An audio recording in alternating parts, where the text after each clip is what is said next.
In this video, I'll be showing you how to factory reset your Samsung S21 phone. All you want to go ahead and do is swipe down on the top right of your screen. It's going to bring up your control panel. Then just go to the top right where it has your settings wheel. Now this is going to bring you up to your settings where you're going to see a lot of different options.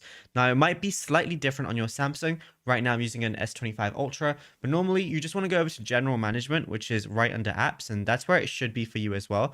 Once you're here, scroll down and you're going to see reset under mouse and trackpad. So go ahead and click on that. Now it's going to say before resetting your phone, back up your data to Samsung Cloud or an external storage device. You can restore your data after resetting. So it's going to ask you to back up your data. You can do a temporary cloud backup, or you can do an external storage backup. For example, if you want to plug it in a USB device or anything like that. So you can do that as well, but you got to do one of those different methods. So if you don't have a USB, just do the temporary cloud backup because it's going to last for 30 days. And then after that, it's going to allow you to reset your settings, mobile network settings, Wi-Fi and Bluetooth, accessibility, or right at the bottom, you're going to see factory data reset. But like I said, you have to do a backup before you go ahead and do that. And yeah, that's it. Then you'll be good to go.